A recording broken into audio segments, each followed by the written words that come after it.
महकमे पुलिस का नाम फखर से बुलंद करने वाला यह है दयानतदार पुलिस कांस्टेबल इम्तियाज, जिसे सड़क से 1 लाख रुपए की रकम मिली, तो इसने ईमानदारी का सबूत देते हुए डीपीओ राजनपुर को आगाह किया, जिस पर पुलिस ने सोशल मीडिया के जरिए मालिक को ढूंढ निकाला और 1 लाख रुपए मालिक के हवाले कर दिए।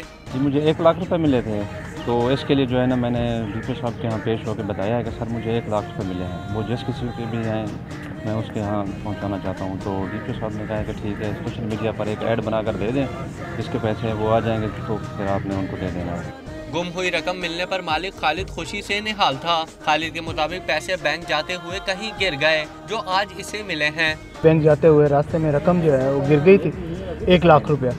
तो वो जो है ना पुलिस का कांस्टेबल हैं इम्तियाज़ साहब, उन्होंने वो रकम शायद उठाई है और डीपीओ साहब के हवाले की है। तो आज मुझे मेरी रकम जो है मिल गई है। डीपीओ साहब ने मुझे मेरी रकम मेरे हवाले कर दी है। मैं इंतहाई मशकूर हूँ डीपीओ साहब का और इम्तियाज़ साहब का, जिन्होंने कमाल मेहरबानी करते हुए ईमानदारी का सबूत दिया है। इम्तियाज जैसे ईमानदार पुलिस एहलकार न सिर्फ अपने बल्कि तमाम इदारों के लिए बाइस फ़ख्र हैं।